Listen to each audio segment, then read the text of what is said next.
When you find yourself constantly chasing someone who doesn't respect or value you, you're not just losing their attention, you're slowly draining your own sense of worth. It's a painful cycle. You send the messages, wait for replies, analyze their tone, and hope that maybe today will be different. That maybe today she'll see your effort and finally appreciate what you bring to the table. But let's be honest, chasing someone who isn't meeting you halfway is like shouting into the wind. No matter how loud you get, it doesn't echo back.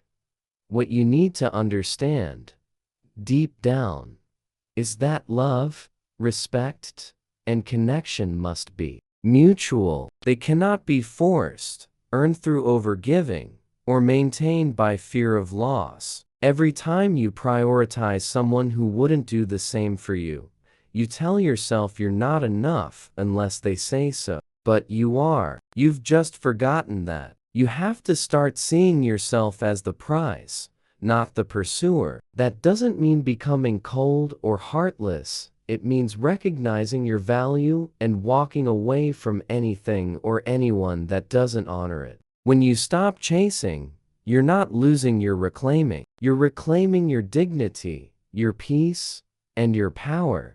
And ironically, that's when everything shifts. That's when they start to notice what they're missing. But the beautiful twist is, by then, you may not care as much. You'll be too focused on healing, on growing, or becoming someone you're proud of. You'll begin to see how much time and energy you wasted trying to prove your worth to someone who couldn't see it, and you won't make that mistake again.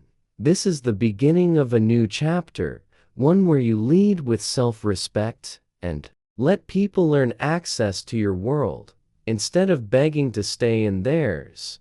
Building a life that outshines the past isn't about showing off or trying to impress anyone. It's about rising into the version of yourself you are always capable of becoming. It starts with a decision. No more settling. No more going through the motions.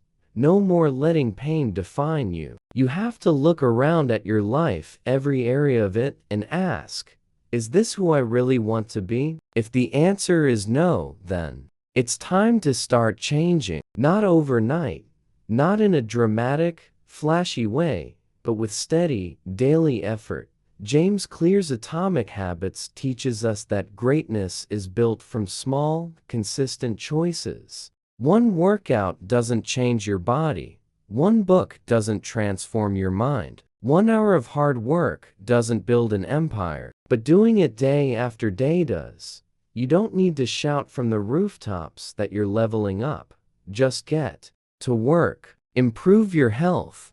Expand your skills. Find a passion that makes you feel alive again. Surround yourself with people who challenge you to grow instead of keeping you stuck. Let your actions speak for you, because here's the truth. When your life is full, exciting, and purpose-driven, the energy you give off changes. You go from someone who needs validation to someone who creates value. That's the shift. That's what people feel even from a distance. And yes, one day she might look at your life and realize what she walked away from, but the real reward isn't her regret. It's the fact that you didn't stay broken. You rebuilt. You evolved. You lit a fire inside yourself that no one else could spark for you.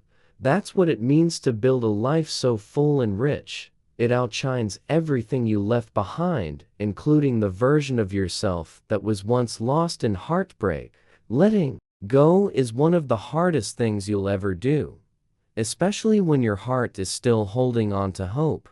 You replay the conversations, analyze the text messages, relive the memories like they still hold meaning. And maybe they did. But the longer you stay tangled in what was, the harder it becomes to move toward what could be. Letting go doesn't mean forgetting or pretending it didn't matter. It means accepting that holding on is no longer serving you. It means acknowledging that no amount of overthinking or wishing will change the outcome. You can't force someone to love you. stay with you, or see your worth. The only thing you can control is what you do now. And that begins with surrendering. In Man's Search for Meaning, Viktor Frankl teaches us that even in the face of unbearable suffering, we can find purpose. He found meaning in the most unimaginable circumstances, not by clinging to what he'd lost, but by shifting his focus toward what he could still become. That same principle applies to your heartbreak. Letting go doesn't make you weak, it sets you free. Free from needing closure, free from needing answers, free from being stuck in a story that's already ended. It clears the emotional clutter so you can breathe again, think clearly, and start moving forward. The person you're holding onto is not your future. They're a chapter in your story, not the whole book. And the more you cling, the more you delay your own transformation.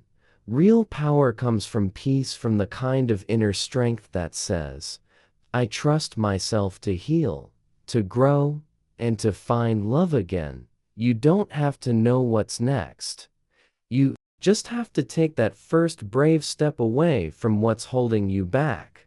Becoming irreplaceable isn't about being perfect. It's about being grounded in who you are. It's about developing into the kind of man who doesn't need to seek attention because he naturally commands it by the way he lives, speaks, and moves through the world. Flashy things can attract someone for a moment, but depth, purpose, and strength of character are what truly leave a lasting impact. When you focus on becoming the man you admire, you stop worrying about whether someone else sees your value, because you see it first. Confidence built from discipline, consistency, and self-respect radiates in everything you do. People can feel it in your energy without you saying a word. Marcus Aurelius once said, waste no more time arguing what a good man should be. Be one.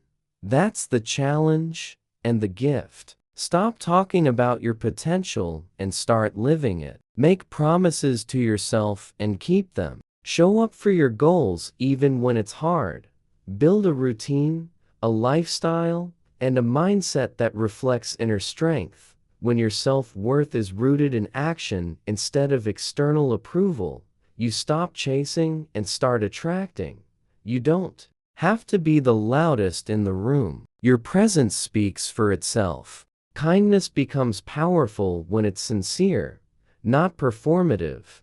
Confidence becomes magnetic when it's earned, not faked. And drive becomes unstoppable when it comes from passion, not pressure. When you live like this, not only do you become someone she regrets losing, you become someone you would never want to let down again. That's what being irreplaceable truly means. It's not about making someone miss you. It's about becoming so solid, so complete, that your value is obvious to everyone, including yourself. Once you become that man, you'll never have to prove your worth to anyone again. Rewriting your story means refusing to let heartbreak be the final chapter. It's easy to get stuck replaying the same painful scenes in your mind, wondering what you could have done differently, what she could have said, or how things might have turned out if just one moment had changed. But living in the past keeps you from building the future. The truth is, you can't rewrite what's already been written, but you can decide what happens next. You can take ownership of your story starting right now. David Goggins, in Can't Hurt Me, talks about radical accountability, owning every piece of your life, the pain, the choices, and the growth that follows. He didn't wait for someone to save him or fix his circumstances. He became the author of his transformation. You can do the same. You don't have to stay the broken version of yourself. You don't have to be the guy who is left behind, forgotten, or underestimated. You get to choose how this pain shapes you. Does it define you, or does it refine you? Start by asking who you want to be 1 year from now. What does that man look like? What does he wake up thinking about? How does he carry himself? What kind of relationships does he attract? Then start making small moves in that direction today. Maybe it's getting back in the gym, learning a skill, starting a new routine, reconnecting with your purpose. These aren't distractions, they're the bricks that build your next chapter. The more energy you invest in building your future, the less power your past holds over you. And eventually, the story changes. You're no longer the man who got hurt, you're the man who rose. The one who turned heartbreak into fuel. That's a story worth telling. That's a life worth living.